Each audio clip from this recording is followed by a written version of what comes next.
দক্ষিণ চব্বিশ পরগনার পাথর প্রতিমার ভগবানপুর কুমির প্রকল্পকে ঘিরে নতুন আশার আলো দেখা দিয়েছে। পশ্চিমবঙ্গের একমাত্র কুমির সংরক্ষণ ও প্রজনন কেন্দ্রটি দীর্ঘদিন ধরে প্রাকৃতিক দুর্যোগ ও পরিকাঠামোগত সমস্যায় ভুগছিল। মথুরাপুরের সাংসদ বাপি হালদার কেন্দ্রীয় পরিবেশ মন্ত্রকের কাছে প্রকল্পটি পুনর্গঠন, আধুনিকীকরণ এবং স্যাটেলাইট জু বা মিনি জু হিসাবে গড়ে তোলার আবেদন জানিয়েছেন।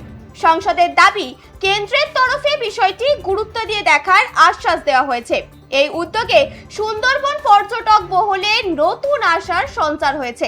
প্রকল্পটি উন্নয়ন হলে কুমির সংরক্ষণ আরো শক্তিশালী হওয়ার পাশাপাশি সুন্দরবনের পর্যটক শিল্প উপকৃত হবে বলে মনে করছেন সংশ্লিষ্টরা।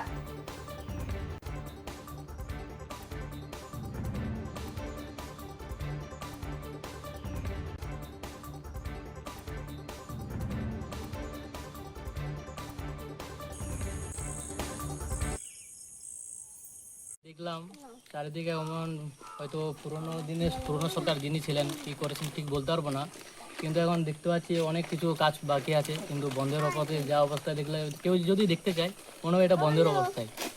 কিন্তু এখন নতুন করে শুনতে পেলাম যে আমাদের মাননীয় এমপি মহাশয় বাপি হালদার মহাশয় উনিও আশ্বাস দিলেন আমাদেরকে যে নতুন করে পরিকল্পনা করে কিছু তৈরি করবে এখানে, এবং আমাদের স্থানীয় বিধায়ক মন্ত্রী দীপঙ্কর জানা, সুন্দরবন উন্নয়ন মন্ত্রী যিনি বর্তমানে, উনিও আশ্বাস দিলেন যে আমাদের ভাগবতুর কুমির প্রকল্পটি নতুন করে পরিকল্পনা করে কিছু একটা তৈরি করবেন, যাতে মানুষ আসতে যায় অন্যজন বলতে পারে যে এখানে আসুন।